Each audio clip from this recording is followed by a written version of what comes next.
Today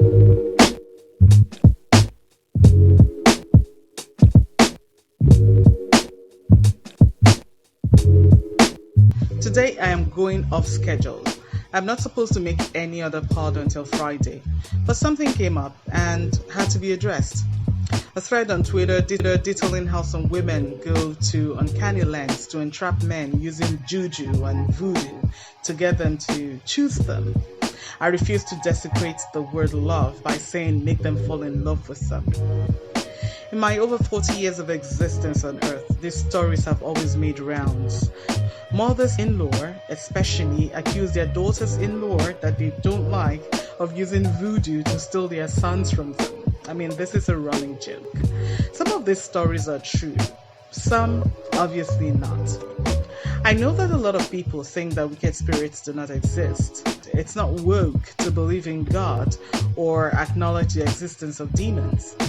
But I believe that one of the tactics that the devil uses to mislead people is to make them believe that demons do not exist or that their activities cannot affect humans.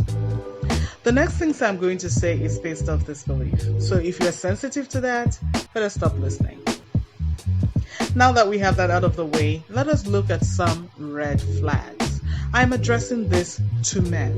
What are some things that you will see that will signal to you that this lady may be involved in something diabolical? Let's start with physical signs. 1. She believes her future is written in the stars. Her actions are deeply dictated by astrology. You will hear her say, I'm Sagittarius, therefore. 2. She believes she can commune with the dead and is willing to make sacrifices and be involved in funeral practices that will appease the dead. She has no qualms making inquiries about what the dead want. 3. She's comfortable with paraphernalia that can be associated with occult and spiritism, waist beads, rings, and the like. 4. She wants sex. Lots of it. If you tell her that you have chosen celibacy, she will have nothing of it. She will keep pressuring you until you give in. 5. She is greedy. She has no issues being involved in shady and sharp business practices. MMM, betting, internet fraud, you just name it. Nothing is off limits. As far as money will come out of it, she's in. 6.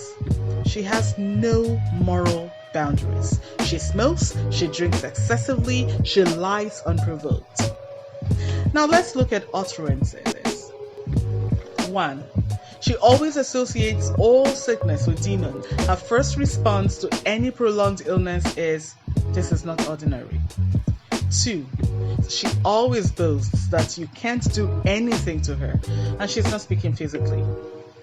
3. She watches horror, porn, and demonic movies and invites you to do the same. She tells stories involving spiritism excitedly. 4. She listens to music associated with fetishes and demonism. 5. She outsources her thinking to prophets and so-called men of God.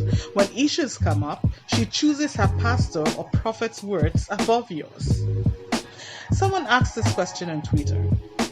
Who is the market of those women who use jazz? I gave a short answer. Men whose eyes are full of adultery and fornication. If you abstain from sex before marriage, you significantly reduce the possibility of being entrapped by strange women. But now I give a longer answer. You are. If you are a king, then you're a target. You have to have something to offer and be good at it for you to be surprised. It's either you are rich, intelligent, or you have a promising future. So here's something to do. Plan ahead. Have a great support system. It is important that you have someone you listen to, someone you trust to give you good advice, someone who can look you into the eyes, no matter your status in life, and call out your bullshit. Yes, you need to have good friends. Your friends will see a girl who has got you under some kind of spell long before you notice. But most importantly, pray. pray that you be put out of temptation. For if God be for you, who can be against you? Let's keep this conversation going on social media.